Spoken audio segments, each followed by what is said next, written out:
ಅದು ಬೆಳಗಿನ ಜಾವ ಸುಮಾರು 2 ಗಂಟೆಯ ಸಮಯ. ಎಲ್ಲರೂ ಸುಖ ನಿದ್ರೆಯಲ್ಲಿದ್ದರು. ಪ್ರಯಾಣವು ಆಗಲೇ ಅರ್ಧದಷ್ಟು ದಾರಿಯನ್ನೂ ಕ್ರಮಿಸಿತ್ತು. ಇನ್ನರ್ಧ ದಾರಿ ಸಾಗಿದ್ದರೆ ಬಸ್ ಇಳಿದು ತಮ್ಮ ಮುಂದಿದ್ದ ಕನಸುಗಳ ಈಡೇರಿಸಿಕೊಳ್ಳಲು ತಮ್ಮ ಕೆಲಸಗಳನ್ನು ಶುರು ಮಾಡಿಕೊಳ್ಳುತ್ತಿದ್ದರೇನೋ. ಆದರೆ ಇದಕ್ಕೆ ಜವರಾಯ ಒಂದೇ ಒಂದು ಸಣ್ಣ ಸುಳಿವನ್ನು ನೀಡದೆ ಸುಖ ನಿದ್ರೆಯಲ್ಲಿದ್ದವರನ್ನು ಚಿರನಿದ್ರೆಗೆ ಜಾರಿಸಿಬಿಟ್ಟಿದ್ದಾನೆ. ಹೌದು, ಚಿತ್ರದುರ್ಗ ಜಿಲ್ಲೆಯ ಹಿರಿಯೂರು ತಾಲೂಕಿನ ಜವಗೊಂಡನಹಳ್ಳಿ ಬಳಿ ಹೆದ್ದಾರಿಯಲ್ಲಿ ಬೆಳಕು ಹರಿಯುವ ಮುನ್ನವೇ ಇಂದು ಬರೋಬ್ಬರಿ 9ಕ್ಕೂ ಹೆಚ್ಚು ಜನ ಸಜೀವ ದಹನಗೊಂಡಿದ್ದಾರೆ. ಬೆಂಗಳೂರಿನ ಕಡೆಗೆ ಹೊರಟಿದ್ದ ಕಂಟೈನರ್ ಲಾರಿ ಡಿವೈಡರ್ಗೆ ಡಿಕ್ಕಿ ಹೊಡೆದಿದ್ದು, ಬಳಿಕ ಎದುರಿಗೆ ಬರುತ್ತಿದ್ದ ಸುಮಾರು 32 ಜನರನ್ನು ಹೊತ್ತೊಯ್ಯುತ್ತಿದ್ದ ಖಾಸಗಿ ಬಸ್ಗೆ ಡಿಕ್ಕಿ ಹೊಡೆದಿದೆ.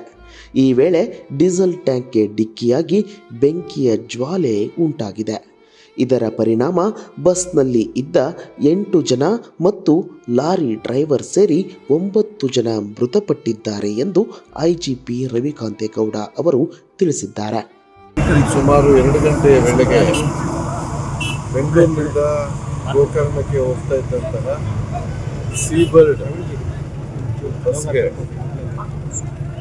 ಜವಗೊಂಡನಹಳ್ಳಿ ಬಳಿ ಎದುರುಗಡೆಯಿಂದ ಬರ್ತಾ ಇದ್ದಂತಹ ಒಂದು ಕಂಟೈನರ್ ಗಾಡಿ ಅದು ಡಿವೈಡರ್ನ ಹತ್ತಿ ನೇರವಾಗಿ ಡಿಕ್ಕಿಯನ್ನು ಹೊಡೆದಿದೆ ರಭಸದಲ್ಲಿ. ಬಹುಶಃ ನಮ್ಮ ಇದುವರೆಗಿನ ತನಿಖೆ ಏನು ಹೇಳ್ತಾ ಇದೆ ಅಂತ ಹೇಳಿದ್ರೆ, ಅದು ನೇರವಾಗಿ ಡೀಸೆಲ್ ಟ್ಯಾಂಕ್ಗೆ ಹೊಡೆದಿರಬಹುದು. ಡೀಸೆಲ್ ಟ್ಯಾಂಕ್ ಲೀಕ್ ಆಗಿ ನಂತರ ಬೆಂಕಿ ಉಂಟಾಗಿ ಈ ಬೆಂಕಿಯ ಜ್ವಾಲೆಯಿಂದ ಒಳಗಡೆಯಿಂದ ಕೆಲವರು ಪ್ಯಾಸೆಂಜರ್ ತಪ್ಪಿಸ್ಕೊಂಡಿದ್ದಾರೆ. ಆದರೆ ಗಾಢ ನಿದ್ದೆಯಲ್ಲಿದ್ದವರು ಈಗಿನ ಪ್ರಕಾರ ಸುಮಾರು 8 ಜನ ಒಳಗಡೆ ಸಿಕ್ಕಿ ಹಾಕಿಕೊಂಡು ದುರಾದೃಷ್ಟವಶಾತ್ ತೀರು ಹೋಗಿದ್ದಾರೆ. ಅದ್ರ ಜೊತೆಗೆ ಕಂಟೈನರ್ ಅಲ್ಲಿ ಇದ್ದಂತಹ ಕಂಟೈನರ್ ಲಾರಿಯ ಡ್ರೈವರ್ ಕೂಡ ಒಳಗಡೆ ಆ ಇಂಪ್ಯಾಕ್ಟ್ ತೀರು ಹೋಗಿ ಮತ್ತು ಬೆಂಕಿಯಲ್ಲೂ ಕೂಡ ಅವರು ಡ್ರೈವರ್ ಕೂಡ ಸತ್ತು ಹೋಗಿದ್ದಾರೆ.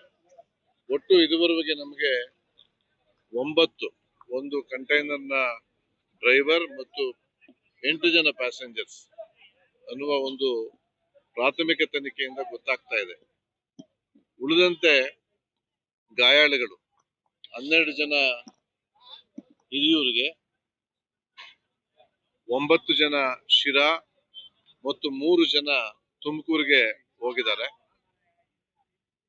ತುಮಕೂರಿಗೆ ಶಿರಾದಲ್ಲಿ ಇದ್ದಂತಹ ಒಬ್ಬರಿಗೆ 15ರಿಂದ 20% ಬರ್ನ್ಸ್ ಆಗಿದೆ ಅಂತ ಅವರನ್ನ ಬೆಂಗಳೂರಿನ ವಿಕ್ಟೋರಿಯಾಗೆ ರೆಫರ್ ಮಾಡಿದ್ದಾರೆ.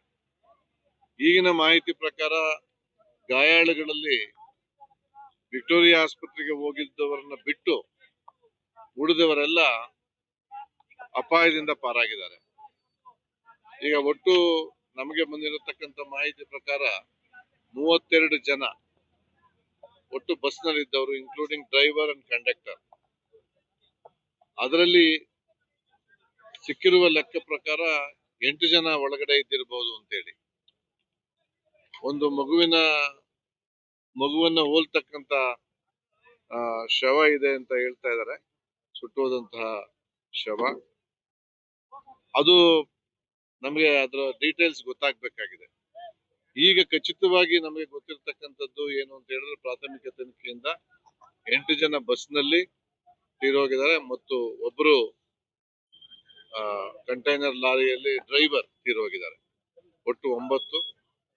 ಈಗ ನಾವು ಎಲ್ಲ ಏನು ತೀರೋಗಿದ್ದಾರೆ ಅವರ ಶವಗಳನ್ನ ಸಂಗ್ರಹಿಸಿ ಅವುಗಳ DNA ಟೆಸ್ಟ್ಗೆ ತಜ್ಞರನ್ನ ಕರೆಸಿದ್ದೇವೆ. ಬೆಂಗಳೂರಿನಲ್ಲೂ ಬಂದಿದ್ದಾರೆ ಮತ್ತು ಸ್ಥಳೀಯವಾಗಿ ನಮ್ಮ ಸೋಕೋ ಆಫೀಸರ್ಸ್ ಇದ್ದಾರೆ. ಆದಷ್ಟು ಬೇಗ ಮರಣೋತ್ತರ ಪರೀಕ್ಷೆಯನ್ನ ಮಾಡಿ ನಮಗೆ DNA ಏನ್ ಬೇಕೋ ಆ ಎಷ್ಟು ಮಾಹಿತಿಯನ್ನ, ಸಾಕ್ಷ್ಯಗಳನ್ನು ಸಂಗ್ರಹಿಸಿ ಮುಂದಿನ ಏನು ತನಿಖೆಯನ್ನು ಮುಂದುವರಿಸ್ತೇವೆ. ಸಂಬಂಧಪಟ್ಟವರಿಗೆ ಗುರುತಿಸಿ ಆದಷ್ಟು ಬೇಗ ಶವಗಳನ್ನ ಕೊಡ್ತಕ್ಕಂತಹ, ಪಾರ್ಥಿವ ಶರೀರಗಳನ್ನು ಕೊಡ್ತಕ್ಕಂತಹ ಕೆಲಸವನ್ನ ಮಾಡ್ತೇವೆ. ಖಾಸಗಿ ಬಸ್ಗೆ ಸಮಾನಾಂತರವಾಗಿ ಸಾಗುತ್ತಿದ್ದ 42 ಜನ ಮಕ್ಕಳಿದ್ದ ಬಸ್ಗೆ ಡಿಕ್ಕಿ ಹೊಡೆದಿದ್ದು, ಅದರ ರಭಸಕ್ಕೆ ವಾಹನ ರಸ್ತೆಯಿಂದ ಆಚೆಗೆ ಸಾಗಿದೆ. ಆದರೆ ಅದೃಷ್ಟವಶಾತ್ ಯಾರಿಗೂ ಒಂದೇ ಒಂದು ಗಾಯವಾಗಿಲ್ಲ ಎಂದು ಅವರು ತಿಳಿಸಿದ್ದಾರೆ.